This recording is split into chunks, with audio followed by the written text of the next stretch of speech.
What is your name, ma'am? Luisa Montoya. Luisa, how long have you lived in Kingwood, Texas? We just moved here 6 months ago. And did you meet your neighbors as you came here and started to move in, or? No, we moved here from Miami. Uh-huh. We moved 6 months ago, moved with a giant big truck, and everything was fine at the beginning. Mm-hmm. With them. And when you came here, is there anything special that you did that that made you distinguishable from anybody else around here? Yeah, so when I moved here, I noticed that, of course, we were on a political campaign. Everybody had their signs with overboarding. So I thought at the moment that, how welcoming, right? You can put it in your front yard. Mm-hmm. You can do that. So I decided to put our gay flag, mm-hmm. and we put a political sign. Mm-hmm. And did the neighbors respond to that at all, or? Well, that's where the nightmare began. Okay. The first thing started by they were ringing at our door multiple times, and at the beginning, because when you just move, you are unpacking and doing things, so we didn't pay that much attention. Started bothering us. Our 2 kids who are part of the school district started getting bullied, calling derogatory names. Then that's when everything started. Then on October, they put toilet paper on their house. When you say toilet paper in your house, what do you mean? Like all over the house. On your house and the plants and so forth? Yeah, they put it everywhere. Right. So the following day, I knocked at the window, because I didn't have cameras at the time. So I went around and I asked the neighbors, and everybody said, oh, yeah, I'm sorry, we saw that happened to you. Nobody helped me. I guess nobody had cameras. So I went and purchased the cameras. I put them around the house. Then a couple days after, and I called the police. They said that was not a crime. I have to wait until there was a crime to happen. So the police told that somebody vandalizing your property was not a crime. Yeah, they say that was not a crime. Then that's what happened. Then one day a man was recording my house. You saw a man outside? The camera recorded me. On your flag or what? It was recording my entire house. Okay. So I was trying to give the benefit of the doubt, and I contacted the agency that I used to rent this property, and I asked them, do you think maybe it was the owner of the house who was recording the house? And she explained me that I know they have multiple properties. She said, let me do some background and say maybe if we send someone. And she told me no. She said, and she was the one who told me call the police. So I called the police, the same thing. That's not considered a crime. You have to wait until a crime happened to you. Yeah. Then last week, my kids continue getting bullied at school. I removed the little one, the 12-year-old. I removed him from the school district. Couple of things happened, and I talked to the school. They didn't do anything. I just feel when it's so much. So I removed him from the school district. Then last week, as we were here at the house, and someone broke our window. I thought at the moment that my kids broke something in the house, because I hear a lot of glasses. So I thought maybe they were doing the dishes and they broke something, and my 17-year-old came super pale. And that's when he said someone just broke in.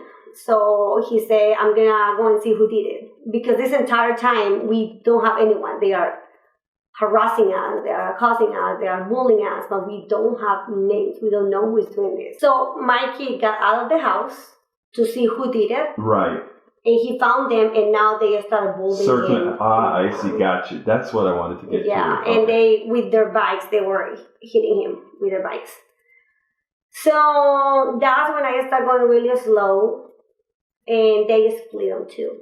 So one of half of the group kept bullying my kid, and the other half was going the other way. So I went really slow, and one of them realized that I was connected with the crime that just happened. Right. And he started screaming and telling them something, so they started going on their bikes. So I had the windows down already, so I started honking and asking for help. So I was screaming, please, someone help me. I have been a victim of crime. And this happened right up the street? Yeah. I hate crime. A car was coming, so I parked in certain way that car in front of me had to stop, so I get out of the car. That's when I knew that these young adults were from the neighborhood because they disappeared. Right. Like they knew the neighborhood. So I was crying, shaking, and I told these people who were coming from the car, I said, please call the police. You have to help me. Did anybody call the police? So my 12-year-old that stayed on the house called the police, and those neighbors called the police as well. So they called the police, and this person realized that on his bike he wasn't going to get so far. I think the bike was too big for him. Right? So he just left the bike and got into one of the houses. So I'm screaming, please call the police. So I hear this person say, hey, I'm with the police already. They say that someone already called. And I say, yeah, that's my child who called. Have they dispatched anyone? And she said, no, they haven't. Yeah, which created a huge concern because my 12-year-old had called at the moment that we left. Right. He called the police, but they didn't dispatch anyone. Right. So this person says, on their way. And I said, okay, someone help me. The bike is there, and I knew that was the evidence. I say, that bike. It has your fingerprints. It has and serial number too, right? Bikes have serial numbers with the owner, and I knew that was the evidence, the only evidence I have to resolve this hate crime that has been coming for months. I grabbed the bike, I put it on the trunk, then he came back from nowhere and started pushing me. Okay, this young man the bike actually owner. Touched you. Yeah. And he pushed you. Yeah. Multiple times. I mean, you can see I have bruises. Right. He kept pushing me. I keep standing out. He kept pushing me. The person who called the police surprised me that they did nothing. They keep telling him, like, stop it, don't do it, but they didn't do anything, right? So I'm shaking, remember, and I tried to get my phone. I recorded him when he was leaving, and he covered his face, so he knew what he was doing was so bad. So he covered his face, and he left. So I came to my house, which is super close. Then finally I get to my house, and I was really scared because how they disappear. I was thinking, okay, I have a 17-year-old. Right. And I have a 12-year-old. And as a mother, it's like, who do I choose in this second? Right? They are hitting my 17-year-old. Or your 12? Or my 12-year-old. So at the time, I say, let me go and get the 12-year-old. So I drove here to my house. I parked in my house. So I started knocking super loud, so he knew that I was here, or in case someone was beating him up, he knows, right? My mom is here. So I started honking. Then he got out of the house. And the owner of the bike showed up again, and that's when he went with everything that he had, pushing me. The owner of the bike? Yeah, he appears from nowhere. And you had his bike? So I park, right? And I get out of the car to see my 12-year-old. And the owner shows up again, and that's when he went with everything, pushing me. I got the phone again, and I'm screaming, and that's the little video that we have with his face, the best thing that we can do, because in those moments you really are scared. And he started pushing my 12-year-old. Your 12-year-old, so this is right here in the garage now. I mean, in the driveway here. Yeah. He pushed you down, that was actually an assault on both your kid and yourself. Did this kid get arrested? Did the police show up? So my 17-year-old showed up, right? And my 17-year-old is screaming, let my mom go. He finally leaves, right? So we called the police. The police showed up. So I'm shaking and I'm telling the story. And she said, do you have the video? And I showed the video, and the first thing she said was like, oh, this is a Hispanic kid. Wait, first of all, why did that matter to them? Because for them it did. And I told her, I say, no, that's not a Hispanic kid. And she said, she's trying to put words on my mind, right? Yeah. And she said, yeah, he has dark skin. And I'm like, yeah, but that doesn't mean that you're Hispanic. He's not. But my question is, that was a police officer? Yeah. And the police officer, as you're reporting this kid and telling the kid, showing her the video of the kid, her first words were that this was a Hispanic kid. What did that have to do with you being assaulted? In Kingwood, that. I just want to make sure that I'm understanding you right. After you showed the video, this cop just said that's a Hispanic kid that was assaulting you. Yeah. Okay. Okay, so I do report that is upsetting and is frustrating. Anyway, so she took the information, right? And she leaves. My husband at the time was in Miami anyway, so we are all crying in the house, right? We are panicking, PTSD, everything that you can imagine that we are going through. Take your time. 2 days after, we are here in the house, and I heard someone ringing, right? And now we are in panic mode. And I see on the ring, right? And I see these 3 young adults. So I answer. They hear I have an accent. And the first thing they say is, "Are you a retard?" And I say, "I need you to leave. I'm going to call the police." And that's when they say, "You FB, we're going to bump your house." I need you guys to leave now. I'm going to call the police. Are you retarded? You a dumbass bitch. Yeah, fuck you. We're gonna come hey, fuck house. You. Don't take his bike, bitch. We'll fucking buy your house.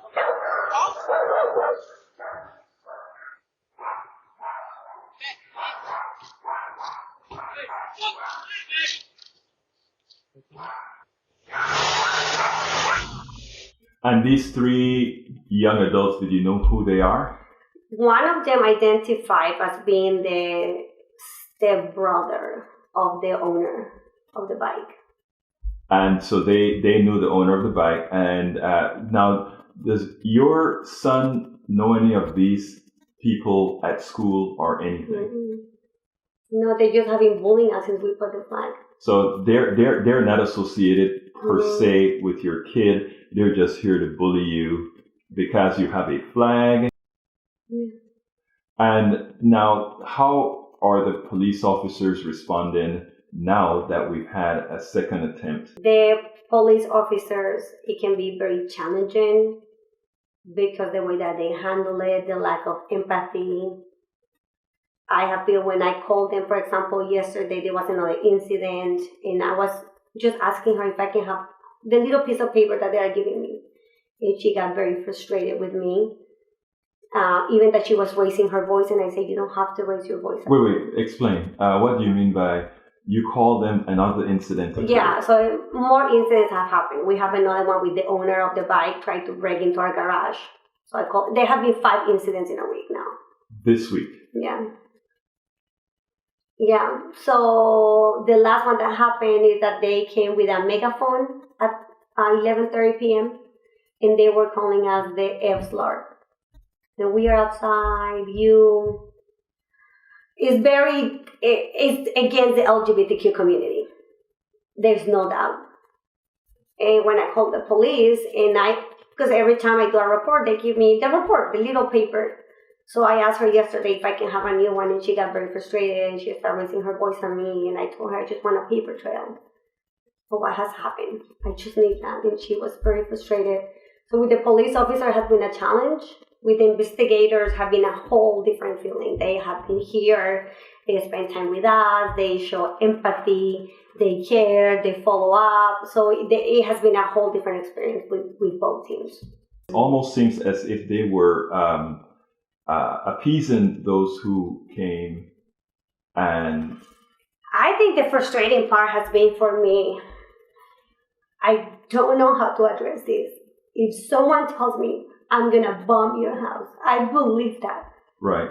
I believe it's actually a terroristic threat. Yes. That is it's defined as a terroristic threat. And I told that, so when I made the phone call and the police officer came back, which was the first one, the same person who told me about the Hispanic kid, I showed her the new video and she said, "They're not going to bomb your house."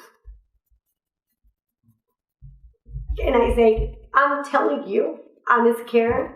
I believe if they have done so much, they keep coming back, and they're telling me they're going to bomb my house. I believe they're going to bomb my house. Well, it's not only that. It's the fact that we have the same young adults come into your home again. Yes. And the police officers seemingly not doing nothing, which encourages them to do it again because it shows a lack of respect for a community member. This is an issue with the police department as well.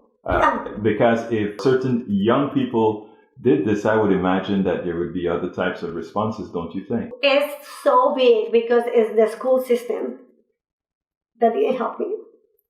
It is the police, the frustration. When you have an accent, you get treated so disrespectful.